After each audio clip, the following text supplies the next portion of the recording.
You're listening to Awards Magnet, a Gold Derby podcast. Subscribe weekly for new episodes during Emmys and Oscar season, interviews with top awards contenders, and special monthly mailbag episodes. Email us at slugfests@goldderby.com.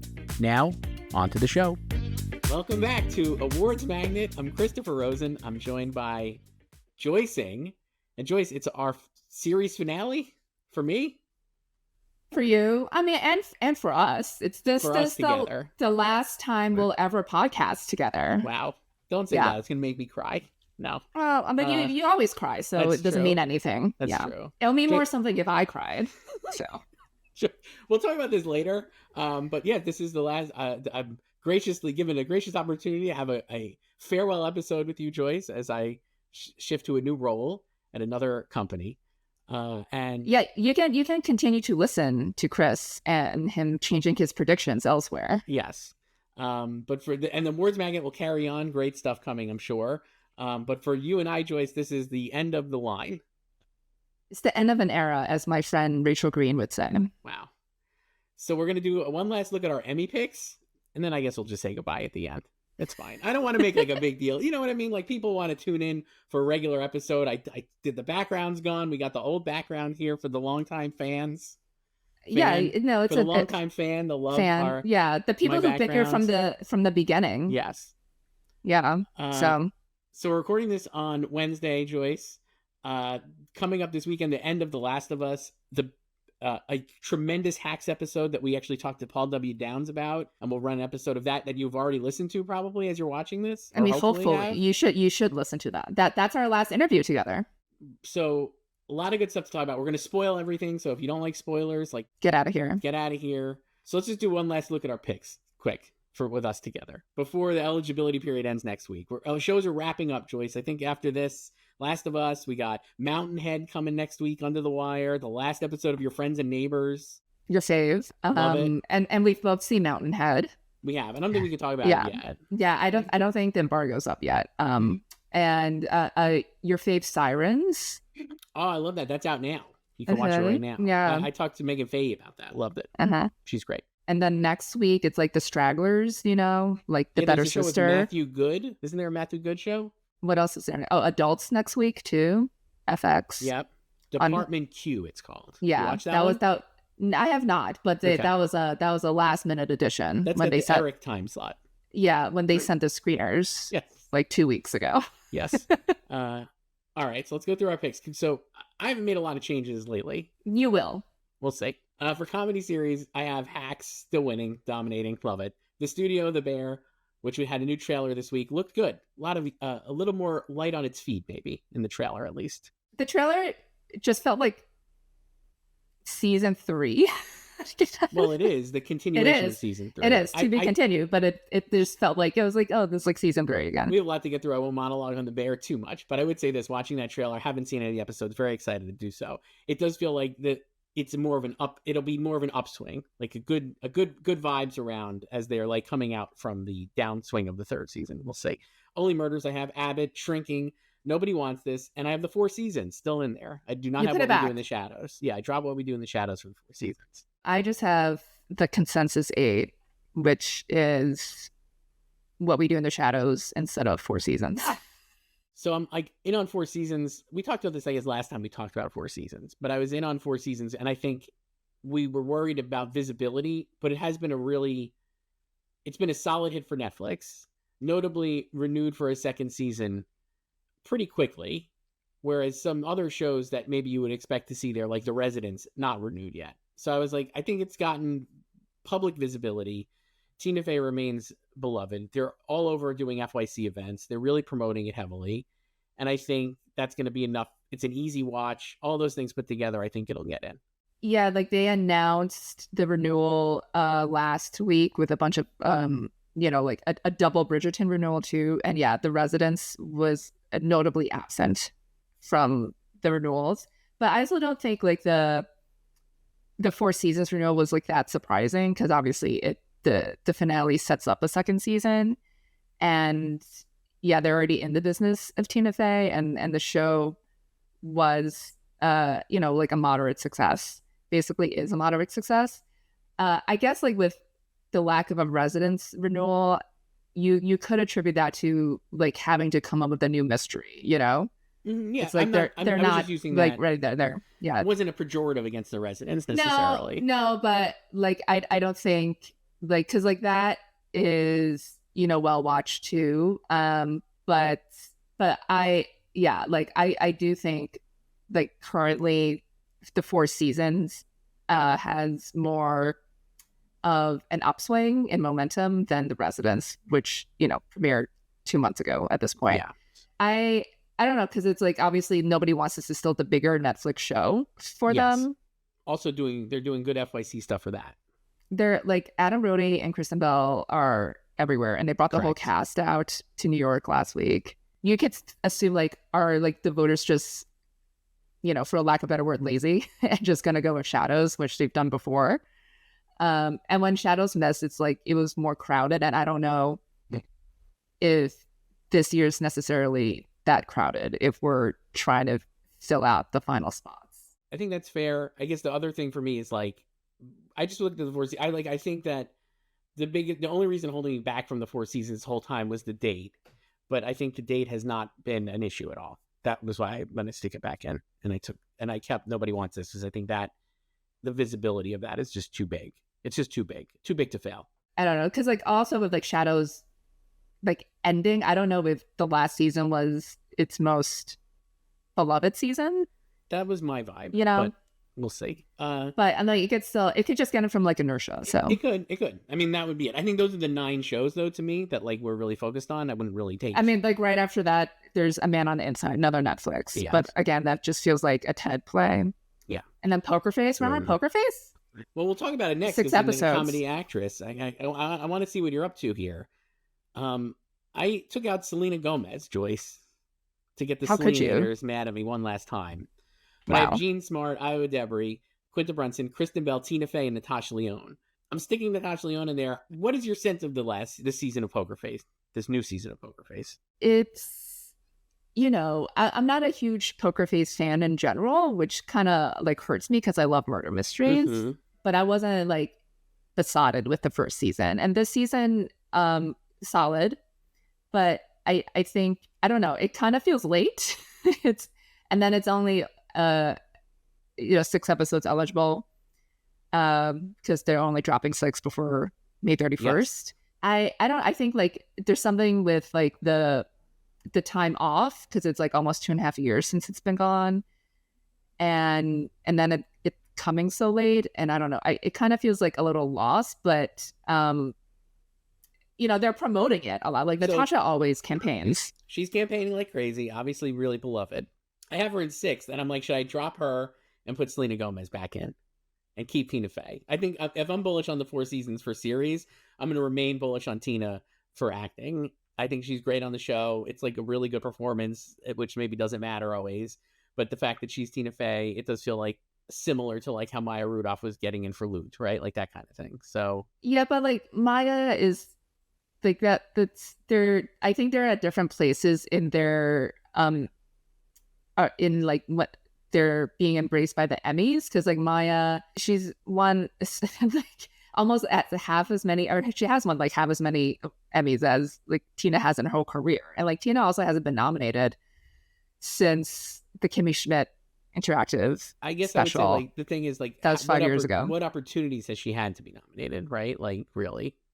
Well, I mean, like she has been producing like her. It's like her shows, but as and like she's been on like an actor. Like Only Murders. Yeah, but not really on it that much, right? Like yeah, but like guest. Yeah, still. I mean, like not a flashy guest appearance. I guess I don't know. I'm gonna stick Tina.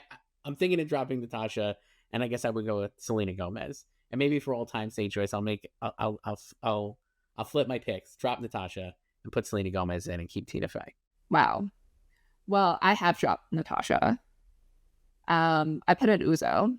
Wow. So you're in a three-time Emmy winner, Uzo Aduba. Yeah. I'd say this is a deep category because I think like, so Natasha is in 5th, Selena's in 6th, Uzo's in 7th, Catherine Hahn in 8th for Agatha All Along. But I think she's also campaigning a lot for both shows. I think she's campaigning for both shows, but I do think she has more buzz for Studio, certainly. But if she got in here, I wouldn't be surprised because people love Catherine Hahn, then Tina Fey, then Bridget Everett for Somebody Somewhere. I'm gonna keep Selena then and drop Natasha. Yeah, I mean, I don't know what to do with Catherine. I agree. I think like the studio is the stronger show for her than Agatha, but obviously she got nominated for WandaVision. I don't know. I can see Agatha along helping her with the studio more, like her missing here and her getting in and supporting. I don't know. We'll talk. We'll get to supporting and Catherine in a second, I guess. Should we switch to comedy actor, where I have the top 6 in the odds? So Same. Nothing here. Nothing crazy here. I have Martin Short, Seth Rogen, Jeremy Allen White, Adam Brody, Steve Martin, and Jason Segel. What if Steve Carell gets in? I just have a hard time putting him in. I don't know. I it's still Put him in for Mountainhead. He's great in 4 seasons. I'm just going to stick with these 6. There's no reason for... And if I was going to move anybody in, it would be Ted, because they're campaigning it and it's Ted Danson. But I just don't think that show is going to go super far this season. Maybe he would be there for season 2. But yeah, I'm just like, I'm going to keep the chalk odds. I feel like there's no reason not to. Yeah, I think like with Ted, his show is weaker, right? Like he could end up just being the lone nominee. I mean, it'd be cool if like Matt Berry could get in again, but I think last year was just more open, and I don't know. Yeah, it's hard to go against the 6, but I don't know. We've said that before about previous fields. So I mean, remember when they snubbed Steve? I feel like they definitely could. There definitely could be a place here where we're going to be like, oh, they snubbed one of these guys, doesn't make it, and it's like Ted Danson gets in, or Matt Berry, or Steve Carell, or there's a surprise. And you're just going to take the L, because I'm like, there's no reason for me not to pick these 6, I guess. So I'll take the L, and that's it. So you have Marty in first, like most people do. I do. Because of his SAG winner, Martin Short. I have Marty in first. It feels like that is where they'll go. I have Seth in second. I think that he's lost a little shine just because the show is not as, even though it's coming to an end here this week, actually. I don't know. I think he could win maybe, and I have Jeremy in third, but maybe Jeremy is going to win if the fourth season, like a broken record. If the 4th season is great, maybe Jeremy just wins again. Yeah, I'm not confident in like any of them winning. Like I could make the case for all of them, right? I mean, I also have Marty in first too, but that's like really because of his SAG win. I feel like if he didn't have SAG, I would probably just have Jeremy at first, just as like default, and also like most likely to be nominated. Yeah. But yeah, I would say like those are the top 3 win competitive wise. So yeah. Let's do supporting actress then for comedy, Joyce. I have made some moves again. Of course. I have Hannah Einbinder in first, but that's still more of a hope diction. I'm not sure if she's gonna actually win. I have Janelle James in second. Remember, I dropped Janelle James, and then I was foolish to do that. I put her in. I have her in second. I have Eliza Colon-Zejas, Sheryl Lee Ralph, Catherine O'Hara for the studio, and Catherine Hahn for the studio. I have both Catherines. And so you have double studio, double Catherine. Yes. And I dropped Meg Stalter, my beloved Meg Stalter, because I just was like, she's obviously so funny this season. She was so funny last season. I just think that the character maybe is too abrasive for some people. And I don't know if Axe is going to. She's always been polarizing. Yeah. I'm like, I don't know if there's nothing. And since she was polarizing before, I feel like she's still polarizing, even though it's great. I'm team Kayla and pro Meg, but I'm gonna do the both Catherines because I think the visibility is too big.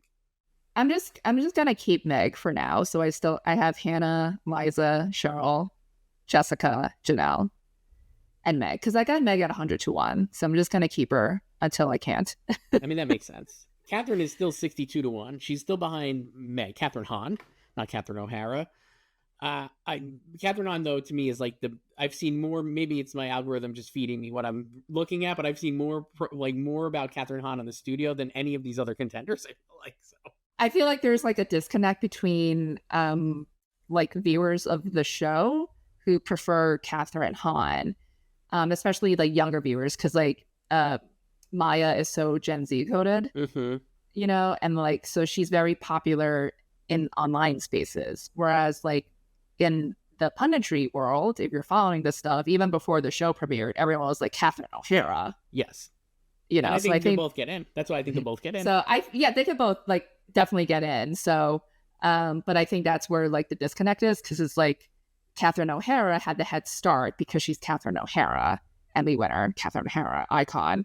So, I mean, I think she was always in the top 6. Yeah, right? she was very high, always, yeah. Yeah. And then, so Catherine Hahn has it like the love for her is more organic, like within the fans. So then now it's a question of, I mean, it's for both of them too, but it's like how will voters respond to both of them? So, and then, I mean, there's also Chase V. Wonders, who's like not in the top 6 either. Where is she? Chase, I love. I think she's so good on the show, but I don't think she'll make it in. I switch pages, Joyce. And since my Wi-Fi is not great, I'm not going back. She's at 100-1, and she's, I don't even know. There's no numbers here. Wait, hold on. I had. She's like 12, 13 or something. She's great. I mean, she's behind Chloe Fineman, so. Yeah, she's great. She has a great tape, but I don't think she'll make it in. What about Patti LuPone? I mean, I think that's like, she's being over predicted because she's Patti LuPone. Same with Meryl Streep. Now that doesn't mean that neither one of they could each get in, and like that would be like, duh, of course. Maybe they're just gonna like put them in because of the name recognition, and that would be fine. But I'm not going in with Meryl or Patti. Yeah, I mean, like with Meryl, she has to be here even though she is in less than half the season because of the new rule. I feel like they're going to change that rule again. It's like, I mean, I understand it, but it's, I also like I would love to know how many voters are aware of this rule, you know, because like they could also just see Meryl Streep and like not even remember that she was only in 3 episodes, right? Like they don't follow the rules closely either. So it's like you see Meryl Streep on the ballot. So that's why she might make it in.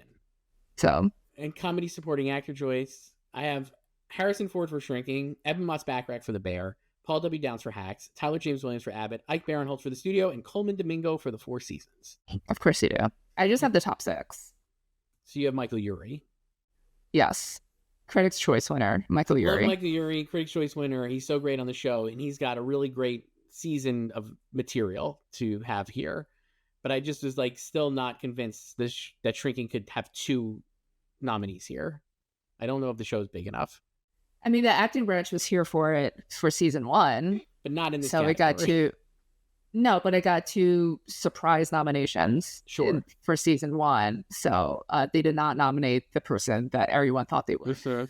but you know, I mean, like it did not have a sophomore slump. It did well over the winter. You know, it did what it needed to do.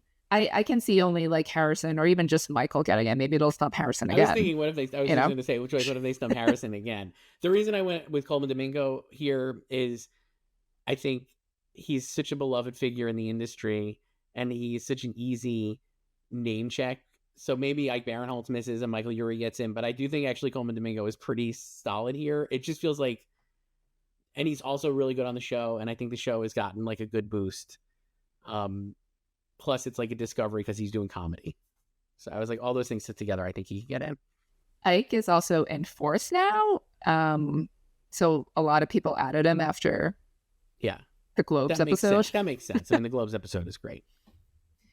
There's Bowen Yang is out of the top 6 now. I know. Because of Ike.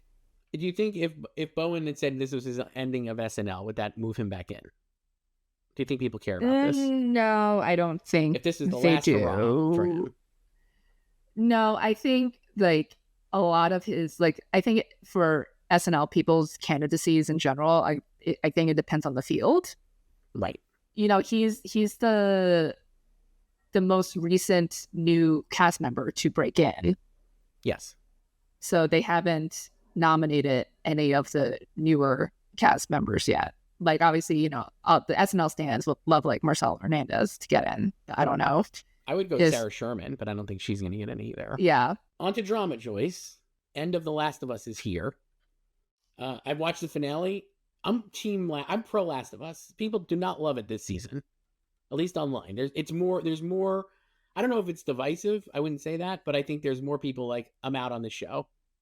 And I was like, I'm actually in. I think it's like really good. And I thought the finale was really strong, which we won't spoil, but.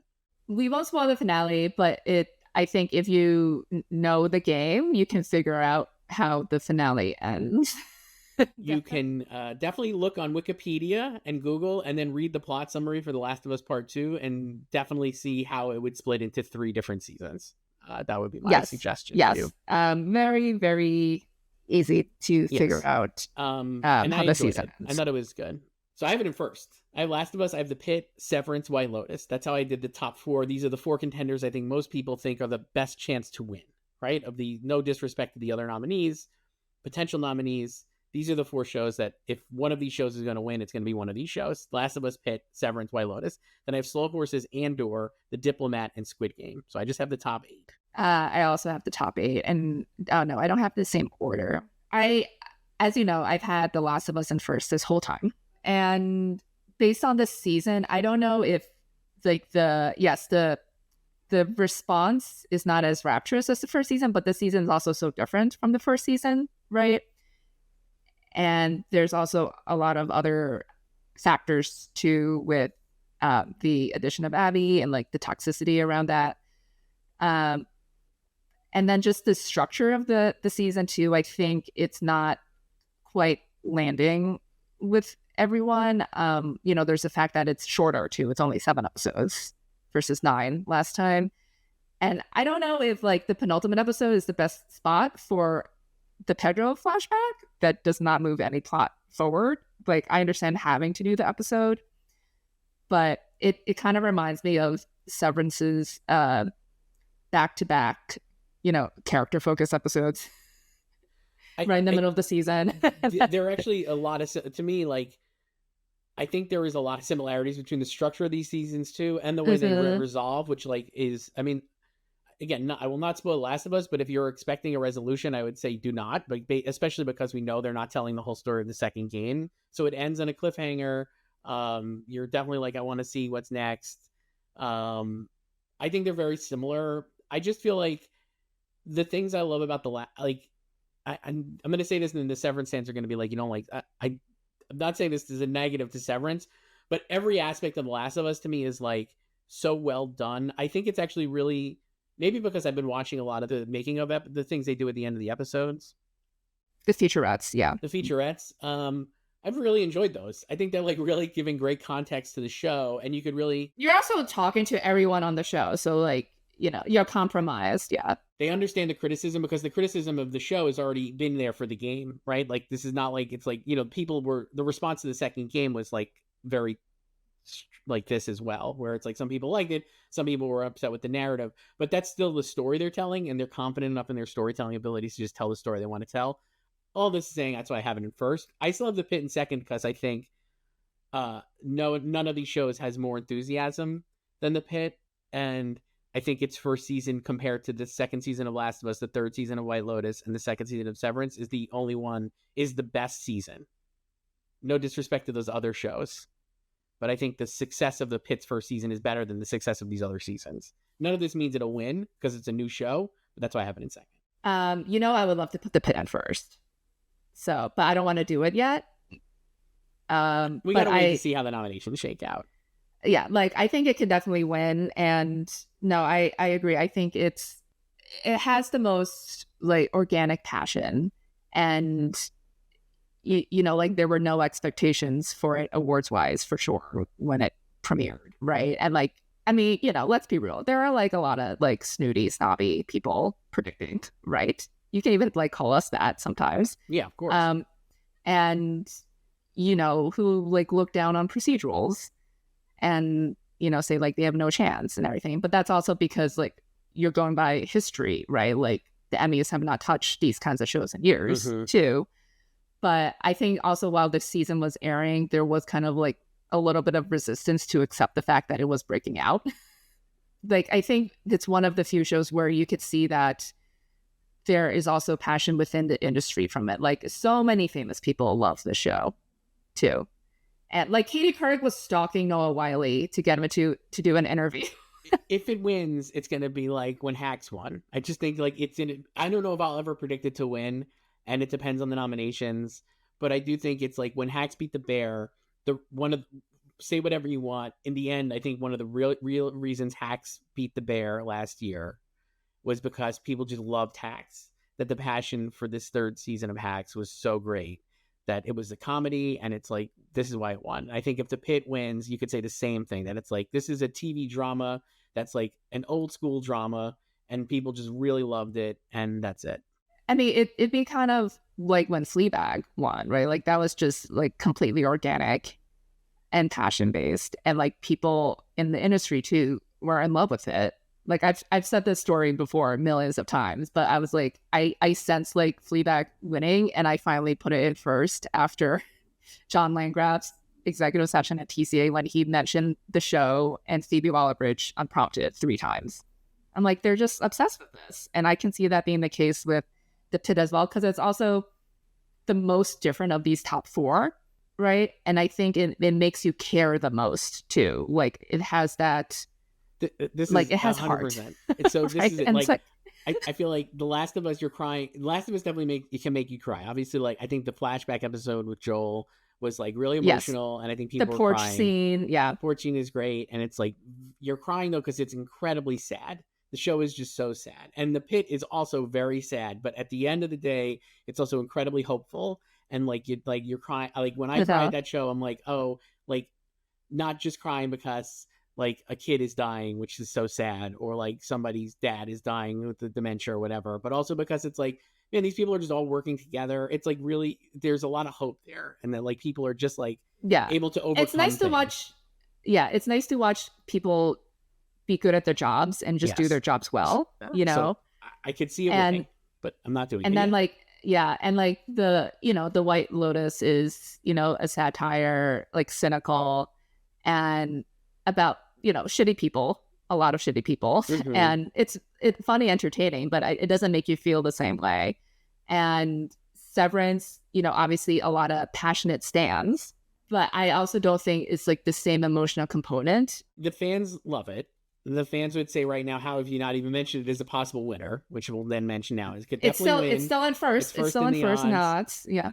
When I talk to people about Severance, more than any of these, The White Lotus is polarizing. People like regular, I know a lot, like these are shows that real people watch. We talk about this a lot, like are real people watching any of these shows?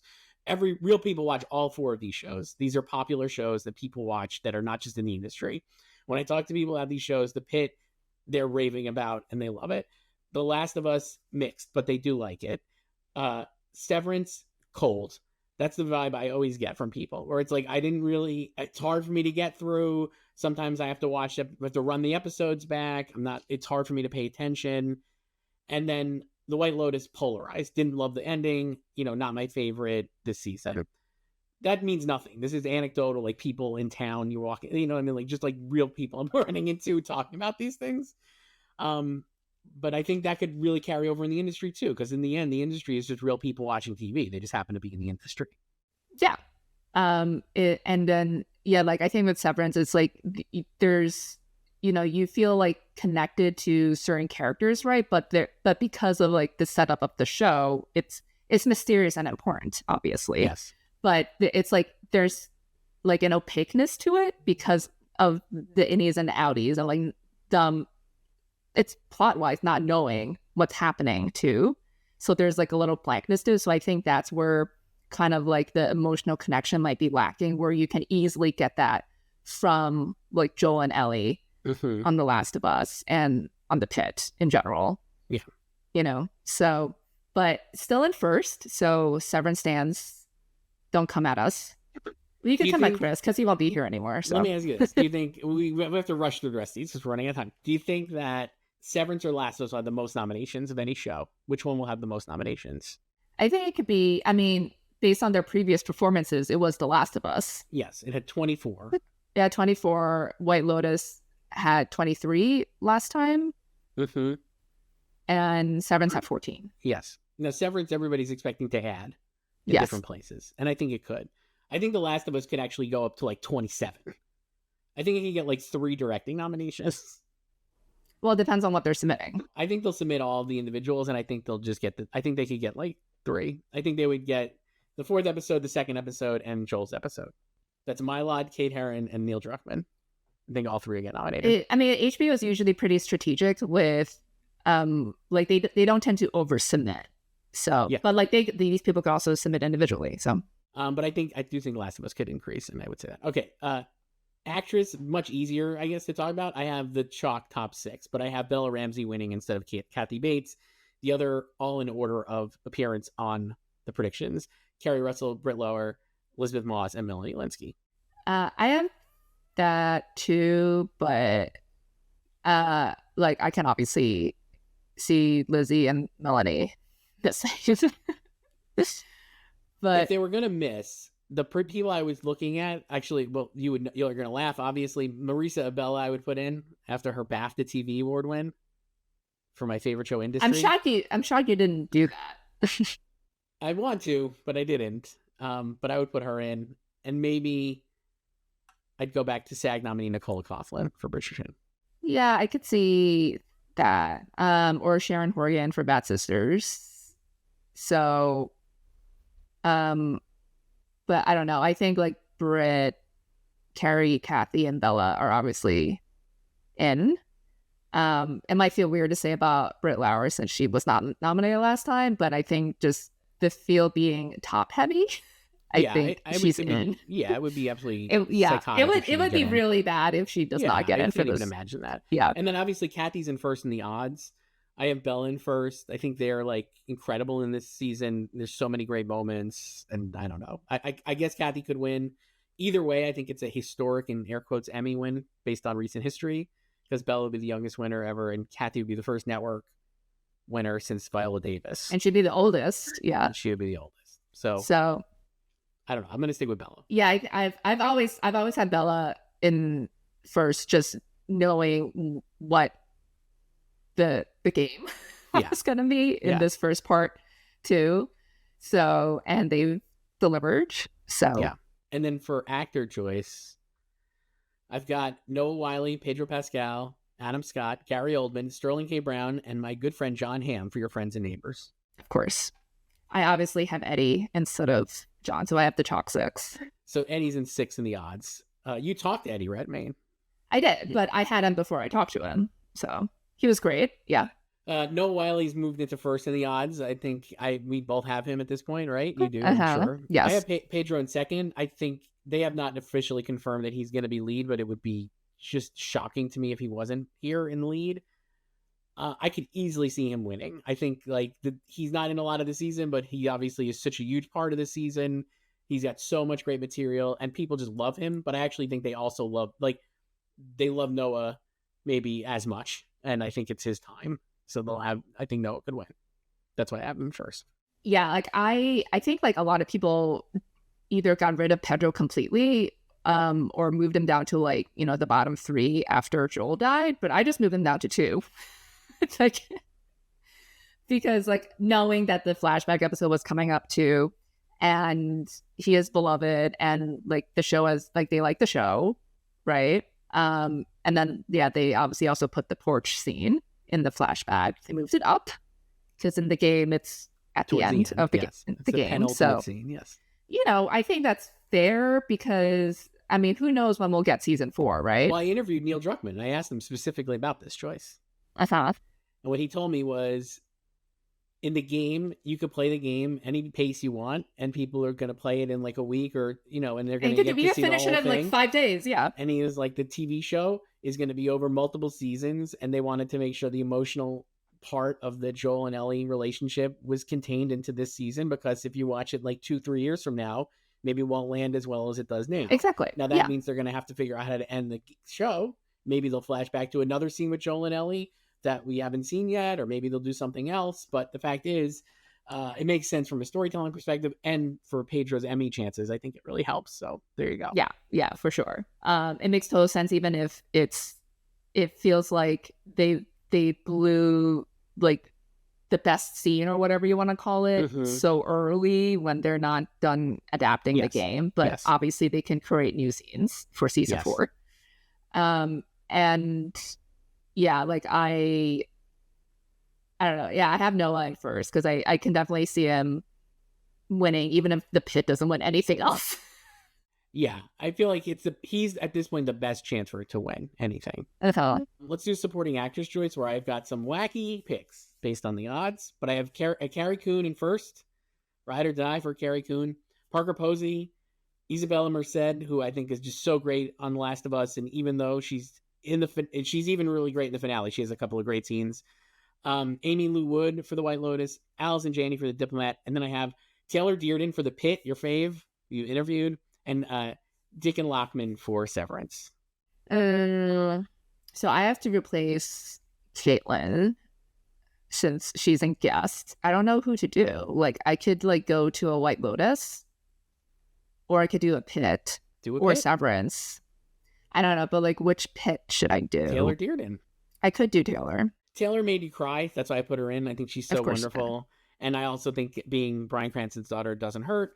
And Dickon Lockman, I think, was like, I think she had like basic, like the standout episode of this Severance season was like really focused on her in a way it was so different. And I think people really like that character and like her a lot. And I think if there's passion for the show, which there clearly is, or we're assuming there is, I think she could get in. All right, I'll just do Taylor just to fill it out. But yeah, like Deachin, I can see getting in. I could see her. I said it wrong. I mean, I'm like, isn't everyone gonna miss this? I know. How many names Chris has mispronounced? I can see like Deachin getting in. Deachin, yes. Without Patty, like Patty's higher in the odds. I don't have Patty in. Yeah, I know. It was not. Patty has the divisive episode. Yeah, and I don't have Natasha in either because I just think that I don't know what the appetite for White Lotus will be. I also think she was a clear coattail on Jennifer Coolidge's arc in the first season when she was nominated, and didn't have that this season. So I still have Natasha in there. I have Carrie, Parker, Isabella, Allison, Natasha, Amy, and now Taylor. So yeah, I think it's just kind of negotiating how many White Lotus people you want to predict in here. So I don't have any Severance, but I would put Deachin in before Patty, I think, even though Patty has the name recognition and then, former winner, past nominee for Severance. But I think also like if you believe that like Adam Scott will win actor, like the final scene of the season is so emotional and it's with Deachin, right? And also Britt, obviously. But so I think you could say like Deachin could coattail Adam too, right? Obviously she has her main episode as well. That's my kind of thinking. Yeah. I don't know if like White Lotus will pull 5. If it pulls 5 again, obviously not surprising. But I think like this could also be the season where it gets fewer than 5 in supporting actress. I think it is, and we're going to see that maybe in the next category, too, where I think it's going to lose some people, which you actually predicted that I would probably get to, I think, at this point, when we were talking about this recently. But for supporting actor, I have Walton Goggins for The White Lotus, John Turturro for Severance, Tremel Tillman for Severance, Jason Isaacs for The White Lotus, Patrick Ball for The Pit, Jack Loudon for Slow Horses, and Young Mazzino for The Last of Us. Because you talked to Young. I talked to Young, and he remembered me because I talked to him for Beef a few years ago. He's the standout. And then you're like, I got to put you in. Well, he's like the standout of the finale, which won't be a surprise to people who played the game. And I think it's like, I guess I'm just gonna go like if they really like Last of Us, I think they're gonna just fill out the ballot with these. And I think versus like Sam Rockwell, who has that one great scene and not much else in The White Lotus, like you had said last time. I think if push comes to shove, maybe he would miss for someone like Young Mazzino for another show that they're really passionate about. I have the top 8, which I don't really like either. I mean, I could drop someone, but then who am I going to put in? Maybe? Patrick Ball. I have Patrick Schwarzenegger. I was going to say Patrick Schwarzenegger. Drop him for Patrick Ball. But I think Patrick Schwarzenegger can get in too, just though we've talked about like how he's like the Jake Lacey and Theo James of the season. He's really campaigning. He's at Cannes. He's everywhere. And he's obviously also a Nepo child. So I think he could get in easily. And he's also kind of like one of the like the surprises, quote unquote, of the season too. It's like, oh, people are impressed that like he can actually act and do it well. Yes. Right. And he had like a like the beach scene at the end that is like this season's version of Megan Fahey's beach scene. Yeah, like what I've said about Sam, I do think that can come to fruition. But don't you feel like after that that monologue episode, like no one talked about it anymore? No, I totally agree. And I'm also like, he's not like actively he's not campaigning. Like he hasn't done like any press for this. Yeah. So I'm like, he's great, and it's a great performance, and he's so good. And if he got in, he'd be great. And if he was guest eligible, I think he would get in and win. But here, I think it's going to be a little more competitive. I could see Patrick getting in for sure. Patrick Schwarzenegger. I think that makes a lot of sense. I could see Patrick Ball getting in, who I have. I could see Young Mazzino missing. Maybe people are not as infatuated with Jesse as I am. And like, maybe they're just like, who cares?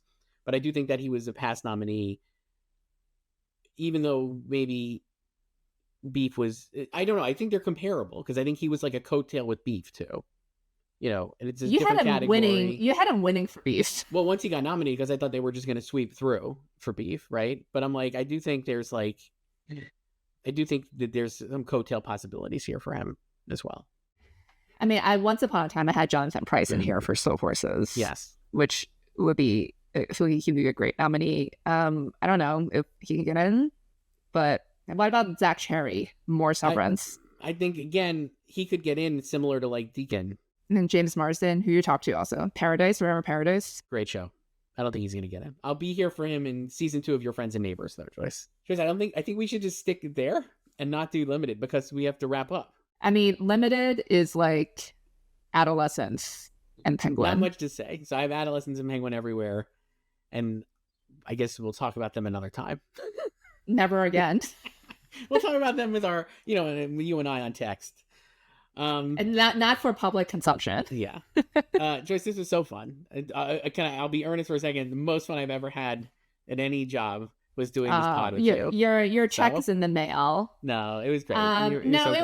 It was a great 4 years. Yes. We lasted a whole quadrennium, a whole Olympic cycle. Yeah. And I would say this is the most fun I've ever had too. Oh, that's nice, Joyce. Just bullshitting around about we Oscars. Could do this. I could talk to you. I'll talk to you still, and we could talk to each other on the phone. I mean, on the phone. You're gonna call me. I mean, no more Oscars playback either. No. We're not doing Oscars playback this year. That was so canceled sad. Anyway, probably. So sad. No, we'll get on the phone. I could talk to you on the phone. I'll talk to you in text. This is great. Email the show at slugfest@goldderby.com. I think you're going to see Chris will not read them anymore. I will not read them, but Joyce will. It's been great. All loyal listeners, we appreciate all the support over the years. And you can stay tuned for Awards Magnet. There's more episodes coming, including interviews that I've done and Bank that you've done. So we'll have more interviews coming up. The ghost of Chris will haunt the podcast. Haunt the feed for a few episodes because we have book interviews that we had done. Yeah. But this was great, Joyce. I'll talk to you later. Bye. Bye forever. Thanks for listening to Awards Magnet, a Gold Derby podcast. Like what you heard? Leave us a review wherever you listen to podcasts. Awards Magnet is produced by Andrew Merrill. Our logo is designed by Chelsea Sikora. Please like and subscribe to stay on top of all the awards news and email us at slugfests@goldderby.com.